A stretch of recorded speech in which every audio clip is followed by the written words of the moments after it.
मेरे प्यारे बच्चे कैसे हो? तकलीफों और निराशाओं के लिए खुद को हमेशा तैयार करें। जीवन में निराशा और दुख तकलीफ तो आती ही रहती है। ये कई तरह की हो सकती है, कुछ छोटी है तो कुछ बड़ी होती है, जैसे नौकरी का छूट जाना, सेहत का बिगड़ना या किसी अपने का चले जाना।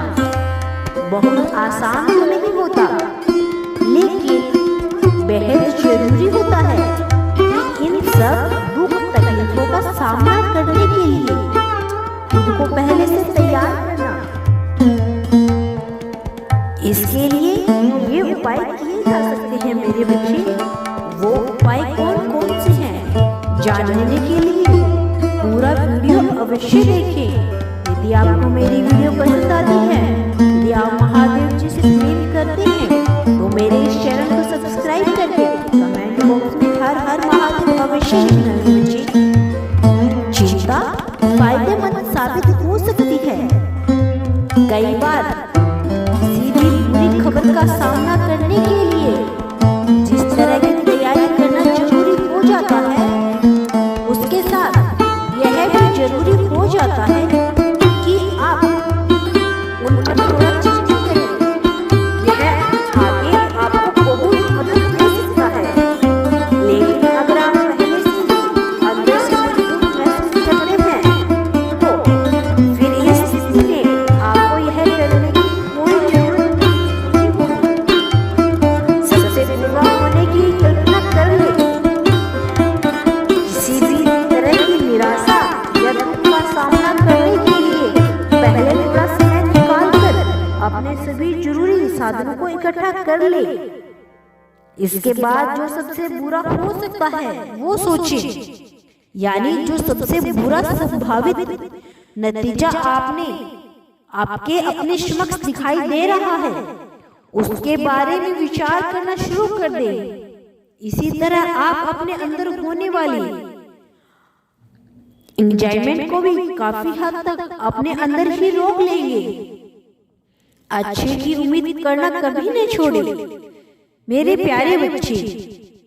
किसी भी दुख और परेशानी का सामना करना है तो ऐसा पूरी तरह से सकारात्मक होकर ही किया जा सकता है। आप अपने मन की निराशाओं को इस तरह से संभालें कि उससे आपके वर्तमान पर किसी तरह का कोई असर ना पड़े। यह संभव हो सकता है जब आप बेचैन होकर नकारात्मक, सकारात्मक और शांत बने रहें।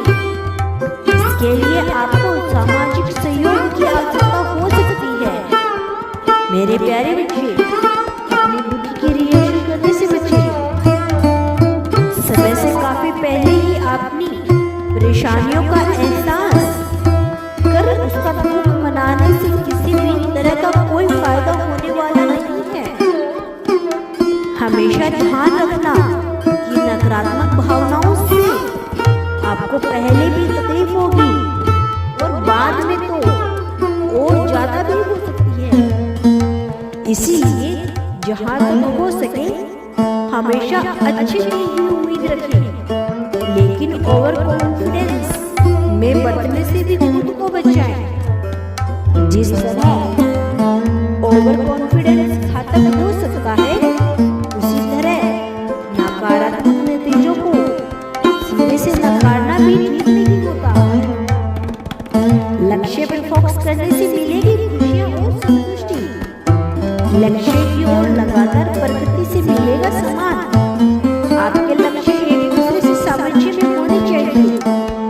लक्ष्य अगर आध्यात्मिक रूप सफल होगा या सफल व्यवसाय बनाना है, तो उसके साथ आप समुद्र जाते, पर आधा दिन बिताने का लक्ष्य नहीं रख सकते।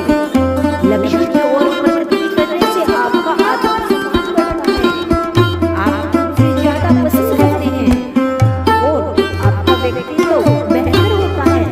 आप खुश रहते हैं और जीवन के बारे में रोमांचिक महसूस कर सकते हैं। देर करने से डर बढ़ेगा, कर्म करने से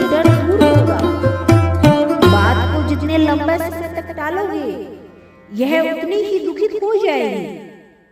आप ट्रांसफर चाहते हैं, काम के घंटे बदलाव चाहते हैं, तनख्वाह बढ़वाना चाहते हैं, अपनी नौकरी से संबंधित किसी भी चीज को मांगने में जितनी देर लगाएंगे, आपके सामने उतने कारण आएंगे कि आपको यह पारण नहीं करना चाहिए। देर करने से डर बढ़ता है, कर्म से डर दूर होता है। जिससे डर रही है उसे कर डालिए, डर गायब हो जाएगा। अंत को ध्यान में रखकर काम शुरू करना चाहिए। मेरे बच्चे, जब हम वास्तव में यह जान लेते हैं कि हमारे लिए कौन सी चीज महत्वपूर्ण है, जब हम उस तस्वीर को ध्यान में रखकर हर दिन वही काम करते हैं जो सचमुच हमारे लिए महत्वपूर्ण है, तो जीवन में फर्क आता है।